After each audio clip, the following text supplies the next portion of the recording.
David Keller had always been a rational man. A university professor of ancient history, he dedicated his life to studying ancient civilizations and myths about good and evil.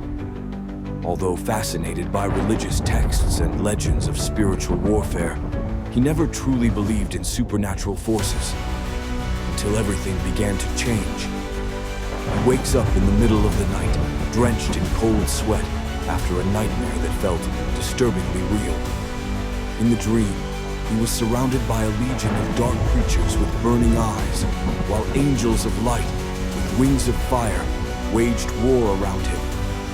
Sounds of swords cutting through the air, screams of pain, and explosions of energy filled the atmosphere. At the center of the battle, a fallen angel, immense, dark with twisted horns and a black sword, rises before David, whispering his name. "You are the key."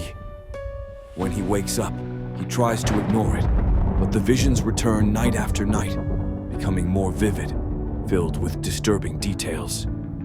In the days that follow, David begins to notice strange changes around him. Faces in the shadows, voices seeming to whisper his name, and the world around him feels like it's being watched by invisible eyes. What he doesn't know is that the underworld has marked him, and now he is a target. Act 2. The underworld rises. In the depths of the underworld, Azrael, the Prince of Darkness, sits on a throne of bones and shadows, watching David's life through a black mirror. He is restless. The prophecy that has tormented the underworld for millennia is stirring. David is the descendant of a sacred bloodline that carries the power to destroy the balance of darkness. And now, he is beginning to awaken. Azrael summons his generals, Leviathan, the colossal creature emerging from the abyss with gleaming scales like armor and eyes of pure hatred. Baal, whose very presence destroys everything around him, and Asmodeus, the seducer who toys with human weaknesses. Each has a clear purpose: prevent David from accepting his destiny. But more than that, they plan to use David to open the gates between the human world and the underworld, allowing darkness to consume all creation. On Earth, demons move like shadows, influencing the minds of the weak, promoting chaos in governments, driving nations to war, and sowing discord in the hearts of men. It is an invisible war, but one that begins to have visible impacts on the world. Violence, corruption, and destruction rise like never before. Act 3. The test of faith. David tries to go about his normal life, but everything around him begins to fall apart. His job at the university is in jeopardy after a series of inexplicable events. His health deteriorates, and people close to him start distancing themselves without explanation. David senses that something is wrong, but can't quite pinpoint what. Then, one dark night, when he is about to give up on everything, he is attacked by a demonic entity in his own home. The shadows come alive, and he sees a horrific creature, tall with coal-black skin, horns, and sharp claws. It advances toward him, but at the last second, a blinding light floods the room. Michael, the archangel warrior, appears with a flaming sword, banishing the creature with a single strike. He looks directly at David and says, "The time has come. You have been chosen to fight.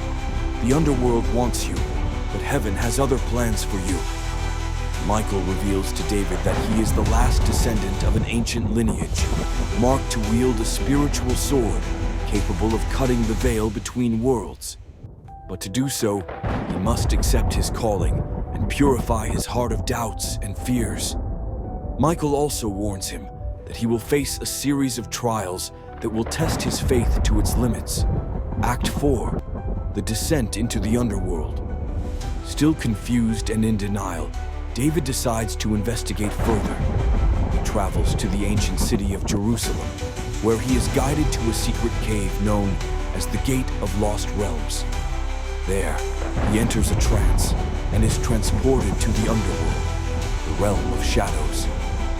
In this realm, he faces terrifying visions, tormented souls, demons feeding on despair, and vast plains of eternal pain.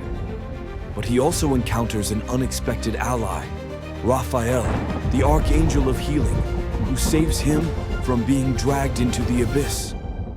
Raphael reveals that David must cross the layers of the underworld to recover the spiritual sword. Each layer represents a human weakness. David must confront his own sins and flaws, his pride, his temptations, his anger. He will face demons who know him intimately, who will try to seduce and destroy him with his own fears. If you are enjoying the video, leave a like and subscribe to the channel, The Guardian of Light. After the victory, David returns to his life, but now as a changed man. He becomes a guardian of the light, helping others resist the temptations of darkness, knowing that the spiritual war never truly ends. The underworld is wounded, but not destroyed, and David knows that one day he may be called upon again to wield the sword and defend the good. Thanks for watching. Leave your like, share the video, subscribe to the channel so you don't miss new videos.